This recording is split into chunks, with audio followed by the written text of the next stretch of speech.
Today, we're diving into Chapter 6, Faith and Acceptance, from the classic book, Steps to Christ, by Ellen G. White. This chapter really gets into some of the biggest questions we all wrestle with, about finding forgiveness and that true, deep inner peace. So let's get right into it. I mean, who hasn't, right? It's that deep, gut-level desire for a clear conscience, for some quiet in your own head.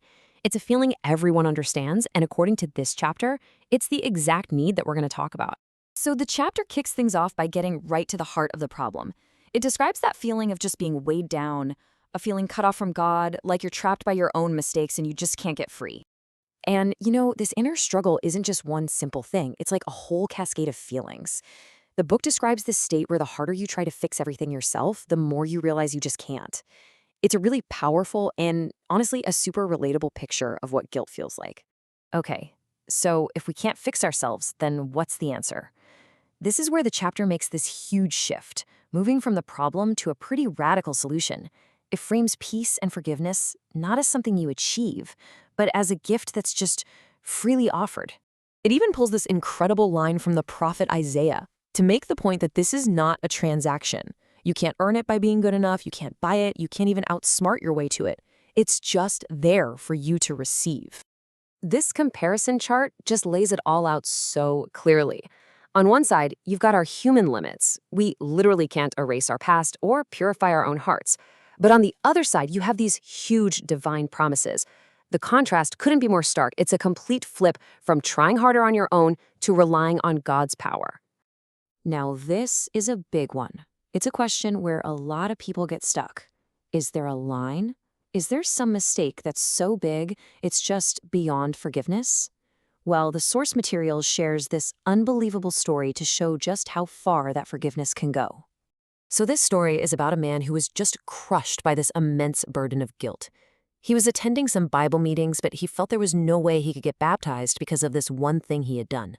Just imagine carrying that weight. His one action was responsible for the deaths of over 100,000 people. He said he hadn't slept a full night since that day because he was absolutely convinced that God could never, ever forgive something so catastrophic. But after really studying the Bible's message on grace, he finally understood that God's forgiveness truly has no limits for anyone who is repentant, even for a sin of that scale. The gift was still on the table. His story is just this powerful proof that no one is beyond the reach of that promise. Okay, so if forgiveness is a gift, how do you actually, get it? The chapter explains that the key is faith. But it's not a passive, I hope so kind of faith. It's an active belief, and we can actually see how it works in some of the stories Jesus told. The story of the paralytic man is the perfect example. Just look at the sequence here. The man didn't wait to feel healed before he tried to stand up.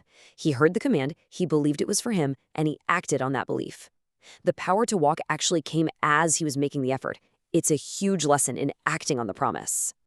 And this quote from the chapter just sums it all up perfectly. Faith isn't based on our feelings, because let's be honest, those are all over the place. It's based on the promise itself. We believe it's true because God said it, and then the feeling and the reality actually follow that belief. This all leads to maybe one of the most comforting messages in the entire chapter. What if you feel like you're not even good enough to ask for this gift? The text gives a really clear, no-strings-attached invitation. You don't have to clean up your act first. You don't have to get your life all sorted out. The invitation is to come with all of your weaknesses, all of your mistakes, all of your baggage. That's the actual starting point. But here's a really vital distinction. The invitation is to come as you are, but the whole point is transformation. This is so important. Jesus accepts us in our mess, not to leave us there, but because that very acceptance is what makes change possible. The goal is to heal us and, as the book says, cleanse us from all impurity. It's a journey that begins with radical acceptance but leads to real change. And what's the immediate result of accepting this gift? This incredible verse from the Apostle Paul gets right to it. Freedom. It's freedom from that crippling cycle of shame and guilt and just beating yourself up. That condemnation is just gone. So what does this new reality actually look like? The chapter paints this beautiful picture of how God now sees the person who has accepted this gift. It's a complete change in your status, a whole new relationship. I mean, that's just such a huge contrast to how we often see ourselves, isn't it?